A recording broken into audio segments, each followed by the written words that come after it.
Boa noite, meus amores. Tudo bom? Como é que vocês estão? Vejam só, hoje a gente vai dar continuidade, tá certo, às nossas aulas. Então, como no módulo 2A nós tínhamos visto a parte de vírus, hoje nós vamos começar a conversar um pouquinho a respeito de reino Monera, que é o reino onde a gente vai encontrar as bactérias.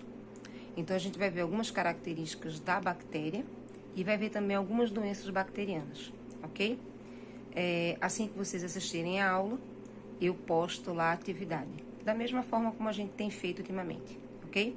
Tô morrendo de saudade de vocês. Não vejo a hora dessa pandemia acabar. Beijão no coração de todos. Oi, eu vou começar gravando a aula, mesmo que não apareça a minha imagem, mas vai aparecer o slide, que é o que interessa pra gente, tá? Aí depois eu volto com vocês lá no slide tranquilo, certo? Então vejam só, eu vou projetar o slide aqui, e aí a gente vai conversar um pouquinho a respeito do reino Monera, certo? Como assim conversar um pouquinho a respeito do reino Monera, né? O reino Monera equivale ao reino das bactérias. São os únicos seres que são procarióticos ou procariontes, tá? São seres simples, que ele não tem uma membrana celular que delimite o seu núcleo, certo? Então, eles são seres extremamente simples e a sua reprodução também é simples, por essa razão. E aí, quais são as características, né? São células mais simples, chamadas de procariontes, são desprovidos de carioteca, tá? Ou seja, essa carioteca é justamente essa membrana nuclear que eu falei anteriormente, e a maioria das organelas. A única organela que ele possui são os ribossomos, certo? E o ribossomo é responsável por fazer a síntese proteica. Aqui a gente tem a estrutura de uma bactéria, então a gente tem uma cápsula formada, tá certo? A gente tem o chamado citoplasma, a gente tem o DNA. E os ribossomos que ficam soltos dentro desse RNA. Temos uma membrana plasmática e uma parede celular, certo? E alguns flagelos que vão servir para locomoção. Então, o reino Monero, ele vai englobar as bactérias, as cianobactérias, que são as algas azuis, e as arqueobactérias. A bactéria, tá certo? A gente vai conhecer algumas doenças que são causadas por ela. Porém, bactéria não provoca só doença. Bactéria provoca doença, mas bactéria também é muito útil para a gente. Temos as arqueobactérias, certo? E temos as cianobactérias, que são as algas azuis, que na sua grande maioria são responsáveis por produzir o oxigênio para a gente. Então, arqueobactérias, a diferença é que elas têm uma parede celular, elas não têm uma substância chamada de peptidoglicano, e são imunes à penicilina e a qualquer outro tipo de antibiótico, porque ela é um dos seres mais primitivos que nós temos. Então, ó, as arqueobactérias a gente vai encontrar em 3 locais, assim, bem inóspitos, né? A gente tem as que são termoacidófilas, que vivem em locais onde a temperatura pode variar de 0 a 100 graus Celsius, ou seja, locais extremamente ácidos. Temos as chamadas halófitas, que vivem em local de alta concentração de sal, como, por exemplo, o Mar Morto, tá? E temos as metanogênicas, que produzem metano. E geralmente a gente vai encontrar esse tipo de metano nos pântanos ou no intestino dos animais herbívoros, tá? Esse metano, os herbívoros, eles soltam na forma de flatulência, ok? Então, o metabolismo dela é exótico, é raro, podem produzir metano, podem ser halofílicas e podem ser termoacidófilas. Qual é o habitat que a gente encontra essas arqueobactérias? Brejos salinos, brejos ricos em ácido sulfúrico, com temperatura elevada, e principalmente nos pântanos, porque tem muita matéria orgânica morta, ou seja, matéria em decomposição. Qual a importância econômica das bactérias? A gente usa a bactéria na produção de derivados de leite, como iogurte, queijo, coalhada, leite fermentado. Usamos bactéria na produção de antibióticos, tá? Usamos também na produção de alguns hormônios humanos, como a insulina, como o hormônio do crescimento, tá? e a gente utiliza isso aqui para fazer insulina e hormônio do crescimento, com as chamadas bactérias transgênicas. Seres transgênicos, a gente vai ter uma aula especificamente sobre biotecnologia, onde eu vou falar sobre isso. Então, a importância das arqueobactérias, né? Estação de tratamento de esgoto, utiliza muito as arqueobactérias. Tubo digestivo dos herbívoros, né? Degradam a celulose. Reservas de gás natural, que é justamente a questão do metano. Fontes de energia alternativa e também são fixadoras de nitrogênio, ok? No caso das eubactérias, tá, a gente vai ver a forma de reprodução com que elas se apresentam. Então, por exemplo, a característica principal, elas podem viver isoladas ou elas podem formar colônias, tá? Podem ter cílios e flagelos, porque ajudam na locomoção. Ela tem a forma de esfera, e aí quando ela junta mais de uma esfera, ela forma colônia. Quando ela é apenas um coco, ela está vivendo de forma isolada. E quando ela junta vários cocos, formando uma nova estrutura, ela está formando uma colônia. Aí a gente tem a forma de bacilo, tá? Que são bactérias alongadas em forma de bastão. Uma bem conhecida é o lactobacillus vivus, que vem justamente no leitinho fermentado, no chamado Yakult, tá? A gente tem a bactéria na forma de espiral, espiralada, que é da sífilis, é um exemplo delas. E a gente tem também na forma de vibrião, como acontece com o vibrião colérico. Tá? O vibrião ele tem um formato menos como uma vírgula. Aqui estão os desenhos das bactérias, aqui ó, em coco isolado e em coco formando colônias, tá?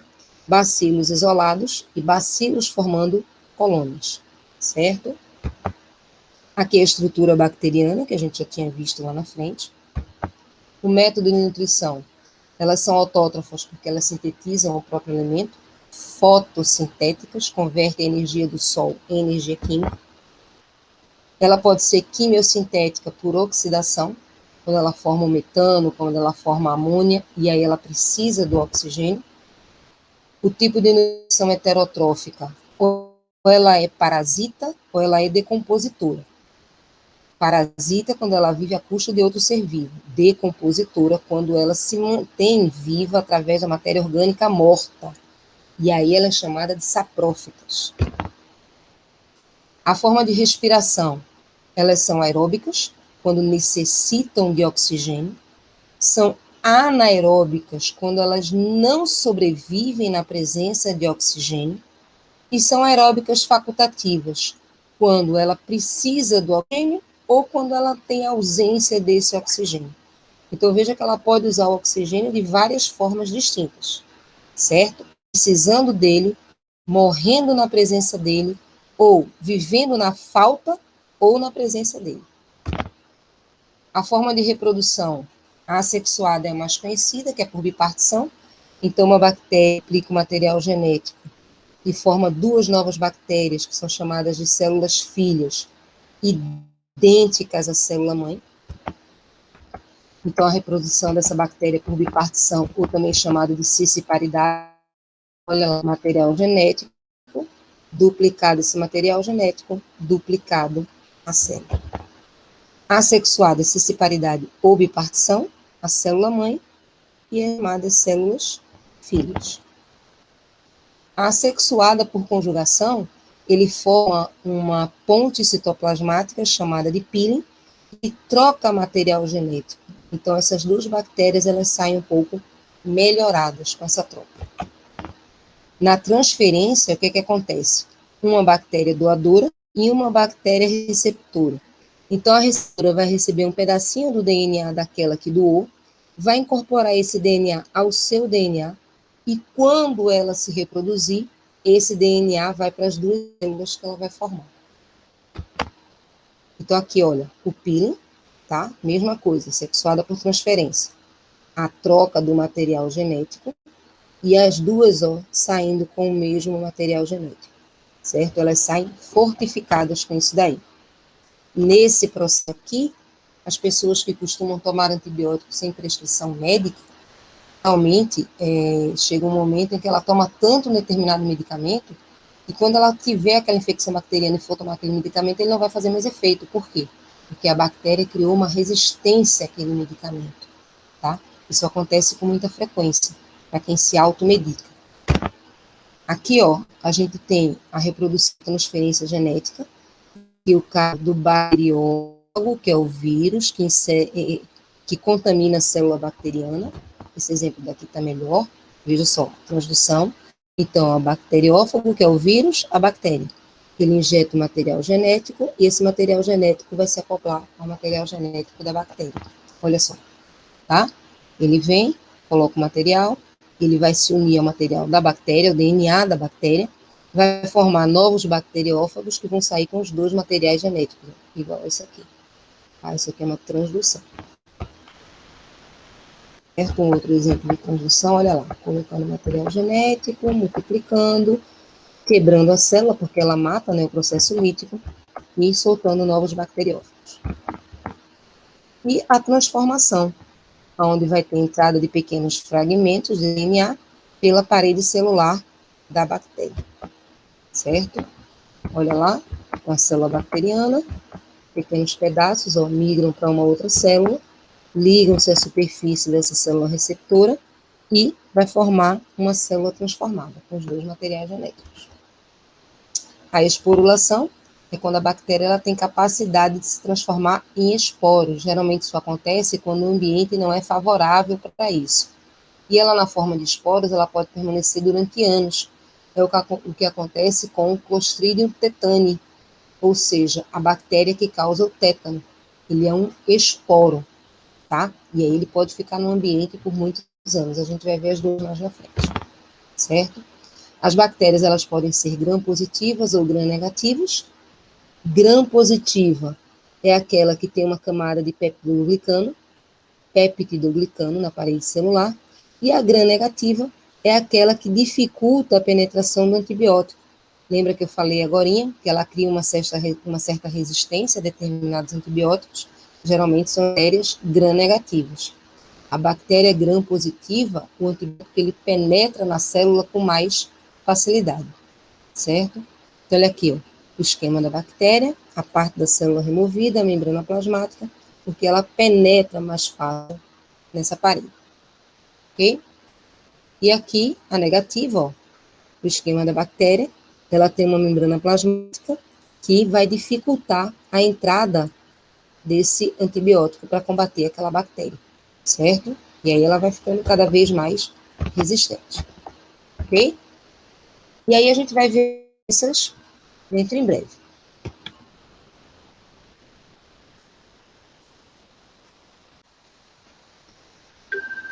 Então, gente, vamos dar continuidade e agora a gente vai conversar um pouquinho a respeito das doenças causadas pelas bactérias, né? Começando pela primeira, conhecida como hanseníase, muito conhecida anteriormente como lepra, né?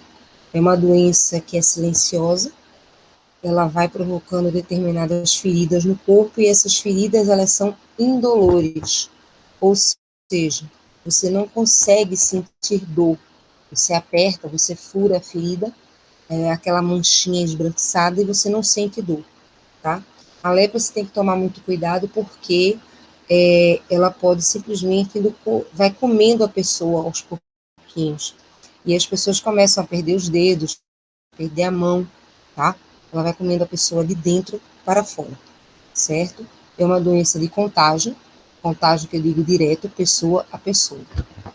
No caso da tuberculose, não tinha cura, né? Então, a tuberculose é uma tosse que ela vai perdurar mais de 2 semanas. E aí essa tosse vai ter produção de catarro, de febre, de sudorese, de dor no peito, falta de apetite, e do nada a pessoa simplesmente começa a emagrecer, ok? O tétano é uma doença causada por um esporo, e esse esporo, ele entra na corrente sanguínea e ele vai atingir justamente a parte muscular do corpo e a parte nervosa, fazendo com que a pessoa tenha dores alucinantes de contorcer literalmente o corpo. Não pensem vocês que o tétano só é provocado por matéria que esteja contaminada, que seja enferrujada, não, que seja matéria feita de ferro. Um vidro que não é ferro, que esteja no solo, e esse solo contaminado com o esporo do tétano, ele vai transmitir o tétano. Por isso que determinados cortes é indicado que a gente tome novamente a vacina antitetânica. É por isso também que a cada 10 anos é importante que a gente tenha o reforço dessa antitetânica. Ok? A gonorreia é uma DST, né? É uma doença sexualmente transmissível, tá? Pode ser transmitida do homem para a mulher, da mulher para o homem, certo? E é uma doença extremamente contagiosa, uma secreção, um tipo de um prurido na região genital, tanto feminina quanto na masculina, certo? Então, o uso de camisinha se faz extremamente necessário nesse caso, tá? A sífilis é uma doença também, é uma DST, só que a sífilis, ela também é transmitida por contato sexual direto. A diferença é que a sífilis, ela tem 3 estágios, tá? No primeiro estágio, ela vem como uma gripe, aí ela desaparece. No segundo estágio, ela vem trazendo já alguns tipos de mancha na pele, como está acontecendo aqui na mão e nos pés. No terceiro estágio, ela já vem com feridas, seja na boca, seja na região genital, tá? Geralmente no terceiro estágio ela já atacou todo o sistema e ela pode levar à morte, certo? É uma doença silenciosa. E aí a gente tem a pneumonia, tá? Que é caracterizada pela febre alta, por calafrios, não é isso? Ela ataca o pulmão, provocando tosse com catarro, tá certo? Falta de ar, certo? A pneumonia ela precisa ser tratada, tá? Porque uma pneumonia maltratada, ela pode levar a danos pulmonares muito sérios, principalmente danos pulmonares a nível de troca de chegar a você não conseguir fazer a troca do oxigênio pelo gás carbônico, a que ela pode produzir, tá? A disenteria, ela é provocada pela salmonela, conhecida como salmonella typhi, muito conhecida pela ingestão de ovo, muito conhecida pela ingestão de peixes crus. Para quem gosta de salmão, muito cuidado com a salmonela, certo? Para quem gosta de ostra, tem muito cuidado com a salmonela, porque ela provoca uma disenteria e que pode fazer que você tenha que baixar no hospital, porque ela vai desestruturar todo o teu sistema digestivo, tá certo? Principalmente o intestino grosso. Aqui a gente tem a leptospirose, que é provocada pela urina do rato, principalmente a urina do rato misturado com a água, tá? A leptospira, ela pode se alojar na tua coluna, tá certo? Na medula, ela vai provocar danos no teu sistema renal, sistema urinário, pode provocar danos no teu sistema locomotor, certo? É uma doença que, se for detectada pelo tratamento, tá? O que não pode é deixar para detectá-la depois. E, logicamente, evitar locais com chuva, onde tenha alagamento, sabe que ali possa estar contaminado com a urina do rato. Certo? A Escherichia coli, ela não é maléfica, tá certo? É uma bactéria que vive no nosso intestino humano, porque ela ajuda na nossa formação do bolo fecal. Ok? Escherichia coli, ela não é maléfica, ela é importante para o nosso intestino, ela ajuda na formação do nosso bolo fecal. A gente tem aí o botulismo, né? O botulismo, a transmissão é através de alimentos, principalmente os enlatados. Quando a lata está estufada, é amassada, porque ela produz a bactéria botulínica, tá? E essa bactéria botulínica, ela tem a capacidade de paralisar a musculatura. Ela é usada também na estética, né? O chamado Botox é extraído dessa bactéria, da bactéria botulínica. Ok? Os cuidados é ter cuidado com o alimento que você vai comprar, se a lata não está amassada, né, se não está estufada, para você não ingerir o alimento contaminado. A lepra-hanseníase, eu já falei lá na frente, né? É o contato direto, lesões na pele, cutânea, tá? E basicamente educação sanitária. A meningite meningocócica, gente, é uma doença que mata em menos de 24 horas, tá? Então, as vias de contaminação são as vias aéreas, são partículas, né, da saliva da pessoa contaminada, febre, dor de cabeça, rigidez no músculo, certo? Então, evitar principalmente aglomerações e ambientes fechados, que é o que a gente já vem fazendo por conta do coronavírus, né? O tétano, que eu também falei lá na frente, mas aqui está mais detalhado, com agente, transmissão, sintomas e a profilaxia. A febre maculosa, ela é transmitida através da picada do carrapato, tá certo? Então, quem tem animalzinho doméstico, muito cuidado para não pegar febre maculosa, embora ela seja tratada também com antibiótico, tá? Mas pode dar febre, dor de cabeça, mancha vermelha no corpo, e daí você pode confundir ela com uma dengue, com uma chikungunya, com uma rubéola. A peste bubônica é a picada da pulga do rato contaminado, certo? Ou por ferimentos causados por animais que também estejam contaminados, como cães e gatos. Então, o gato não transmite apenas raiva, não, tá? Então, linfonodos vem acompanhado de febre, mas o tratamento também é feito com antibiótico. A coqueluche, que é chamada de tosse intermitente, é a inalação de gotículas, certo? Febre, coriza, surtos de tosse seca, também tratado com antibiótico, e a vacina é a tríplice, ok?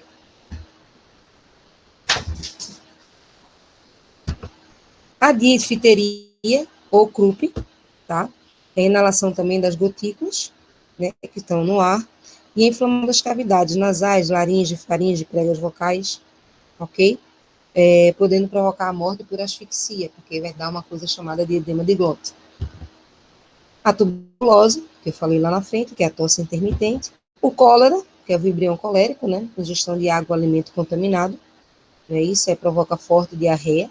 Geralmente essas diarreias são aquosas e esbranquiçadas, é chamada água de arroz. Não tem muco e não tem sangue, mas tem cólicas abdominais, tá? Saneamento básico, ingerir água fervida, tá? Lavar bem frutas e verduras, e o tratamento também com antibiótico. A febre tifoide é ingestão também de água e alimento contaminado, e os sintomas geralmente são problemas digestivos, tá? Com febres contínuas e dores musculares. Existe vacina para febre tifoide, ok? A leptospirose, que é a do rato, só que aqui eu estou mostrando para você a transmissão, o sintoma e os cuidados que se devem ter. A gonorreia, que eu também falei lá na frente. A sífilis, certo? E a importância das bactérias, né? Fermentação alcoólica, como no caso do acetobacter, que é na produção do vinagre, produção de coalhada, iogurte e queijo, com lactobacillus streptococcus, e fabricação de medicamentos, tá? Como, por exemplo, a obtenção de antibióticos, como a neomicina, a obtenção de alguns tipos de hormônio, como a insulina e o hormônio do crescimento, certo? Bom, eu espero que vocês tenham aproveitado bastante e a gente vai conversar um pouquinho ainda. Oi, gente. Pessoal, essa aula ficou um pouquinho mais comprida porque o conteúdo realmente é um pouquinho mais extenso, né? E ainda ficou faltando algumas doenças bacterianas, né? Que são menos importantes, mas que existem, certo? Eu vou preparar a atividade de vocês, vou colocar o link para que vocês entram e respondam a atividade, certo? Muito em breve a gente vai conversar a respeito da possibilidade de vocês fazerem trabalho em grupo, tá? Eu não sei ainda como vai funcionar direito, mas eu vou tentar esquematizar e passo tudo para vocês, ok? Beijão!